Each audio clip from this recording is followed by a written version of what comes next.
Good morning! Hi everyone! Happy New Year! Dahil niingon sa ko ang kuripot ko bayot, manughilot sa Central. Ngano? Ignon ta mo. Actually, wala man dyan ko gapahilot dira. Tuunan ako nagpahilot, kay ang nagahilot man gud sa ko, ako ang friend. Ako ang friend yun ang gahilot sa ko. And then, ako ang friend, minsan na lang mo gawas kay muli ay magod siya Pilipinas. So, one time, lain yun akong paminaw. So, nagpahilot ko sa iha. Bayot, nindot pa kay siya muhilot yut. Nindot pa kay siya muhilot yut. Kay nakontinto man ko, ay first hilot nga sa ako, lang. First hilot niya sa ako, bayot, ganahan kay kuyut. Kay murag kontinto lagi ko. Kontinto ko sa yung hilot. So, gidalaan ako siya customer. Dalan ako sa customer sa iya ha. Wala siya pa free, pisga-pisga sa imong likod. So, okay lang. Okay lang. Wala man ko nang nag-ano o ka ng bayad or whatever. Basta kay gidalaan ako siya customer. Then, mga second time, pag ikaduha na akong pahilot sa iya ha, dito na. Kinsa may ganahan, nagilot-hilot siya sa akuan, nawili siya chismis. Tagahilot, undang, chismis. Tagahilot, undang, chismis. And then, ang ending, human na. Human na. Wala ko na kontinto sa iyang hilot. Pero before that, bago ko nagpahilot sa iha, nangutan na jud ko, pilay bayad. Pilay bayad ti, ana siya 50. Kaya wala man ko nagpa-whole body. 50. Dito na. Then, while nagahilot siya sa kuha, syempre, nasanay ko sa iya nga, every hilot niya sa kuha, 50 akong ginabayad, di ba? And then, karon kay, dugay kay siya nahuman sa kuha bayot, pero okay lang kung dugay nga, gihilot yun yung tarong akong lawas, pero wala ba ako niya gihilot og tarong, nawili ba yun siya chismis yut? Nawili ba yun siya og chismis? Di, wala na ko di karon kato na time, di karon, human na. Human na. Wala na ko niriak, wala jud ko nalipay sa hinilutan sa kuha kay. Sa tinod lang, adi kay kog hilot bisag sa Pilipinas pa, adi kay kog hilot. So makabalo ko, makabalo ko sa kung sarili kung kontento ba ko o dili. Kabalo jud ko kay halos sa Pilipinas malalaki, mababae man na unsa ba dira. Magpahilot jud ko ing ana ko kaadik sa manughilot. Then karon, pag guman hilot, gitagana ko siya 50 kay nga man siya 50. Pero sa isip nako dili na ko mabalik. Gisingil man ko niya 100 yut. 100. Ha? Di ba yung ka 50? Anak ko sa iha. Siya dili 100 kay dugay daw na human. Ay dili, wala ko na kontinto sa imong hilot. Gingnan jud ako siya, wala ko na kontinto sa imong hilot. So wala na jud ako siya gitagaan og 100 bayot. Gitagaan ako siya og 50. Happy kay siya kung nangita siya kwarta yun, mas nangita pud ko para ikabayad sa iyaha, di ba? Dapat before ba makontinto pud imuhang customer. Kay dako pa baya ng 100. Unya wala ko nalipay sa hinilutan kay nawili siya chismis. Di katong isa gahapon, tong isa ka adlaw nagpahilot ko, nagbalik ko dito bayot. So ilado na ko niya kay ginadalan ako siya customer.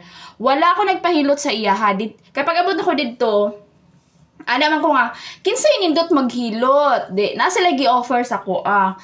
Di, karon syempre, bago ka magpahilot, mangutan na dyan kayot, no? Pila, olo, kamot, tiil, olo, kamot, og likod. Ano siya, 100. Okay, nagkasinabot mi. Kay bago ka magpahilot, dapat makabalo ka sa presyo, di ba?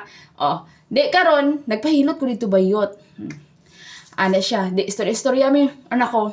Ano siya, anak ko hard, anak ko siya. Sanay di kag hilot gang ano ko nga, sanay kog hilot ti. Actually nakapahilot man ko diri. Kagita ka ng Ilongga dira sa babaw, anak ko siya. Kay hagdanan man gud sila nagatambay bayot. So ang hilot nila lingkod-lingkod ra. Ay siya nga, ayo gang ko nagpahilot ko dira tinaway na ko na siya dati. Gingnan ako siya. Kay nawili man gud siya chismis, wala ko niya gihilot tarong, wala ko niya gihilot og tarong.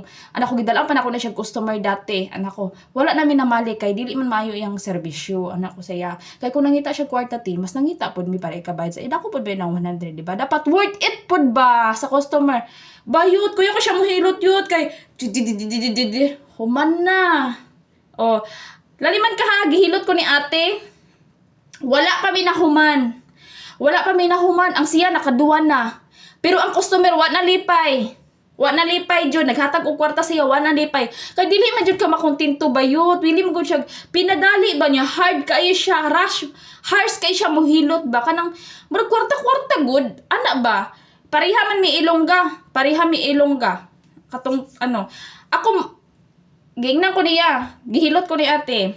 Karon, kay nag-withdraw pa man ko kay wala man kulang man akong cash. Yot gilibak ko niya yot, gingnan ko niya nga, gihilot nimo to, kuripot baya na. Giingnan niya si ate. Karon si ate kay na sige siya pugong ni ate kay ako ang friend nabilin man didto. Nya know-how pud akong friend, lutang pud siya, wala pud siya kabalo ka malay-malay nga. Kaila din ako to didto. Di karon kay nisunod man day, nag-CR man mi, gisunod man day mi ni ate. Kato nagilot sa kuha. So dito nagpila-pila pa man mi didto no, ano siya ding ano siya kanang gingnan baya kaniya ding ako ripot daw ka ding ano ang siya gihilot ni mo to ko ripot wala lang ta kagiingnan dito kay basig mag-init imong ulo ba mag-away mo. Yot ang katawanan pa jud kayo yot kay nang libak si ate. Ang siya nagkuhit-kuhit sa kamot ni ate wa ka bantay. Then ako nagpila ko sa CR bayot. Giunahan pa ko niya. So, gimalditahan din ako siya yut. Ino siya, hoy, nagpila mi. Kay, humana magudag. Siya, ay, sige na ding, paspasan na ako ding. Ana siya, okay. Gina ko siya. Musukol ba yung kong tigol lang. Basta dili ka magpatawag sili. Parespito. Ay, kung libak-libak ka kay, puryagaba kay ka. Basig na suko ka, kay wala ko nagpahilot sa imo. Dili naman jud ko magpahilot sa imo ha, bayot. Actually, friend mo sa Facebook, I don't care kung makita niya. Oh, kita mo kung kamaldita. I don't care. Dili, musukol jud ba akong tigulang basta una-unahan ko, wala ko sala. Oh, ay kung ignag kuripot ta, ingna nga nasuya ka, kawa ko nagpahilot sa imo ha. Oh, kung kanang ano-ano ha. Oh, suya siya. Nakaduwa na siya customer. Ako na. Usayo ni ate. Tanawa be. Nakaduwa na siya. Kita wala pa na human. O diba? Ingana ang tanga paghilot. Te. Kay para balik-balikan kasi mong customer. Actually, maodyo na problema sa iha. Ginapangdautan niya yung mga kauban dito nga manughilot. Ginapangdautan niya. Tapos ang siya, dagan kay gareklamo sa iya. Har siya muhilot. Dili makontento ang customer. Kabalo ka ang customer niya. Di na mo balik sa iya ha. Nahan ka. Oh, dili lang ako nagreklamo. Ang customer, mangita yun na kung ganahan sila sa imong serbisyo, balik-balikan ka. Tandain na. Ayaw pag ka ng bata-bata og utok, tigulang na ka.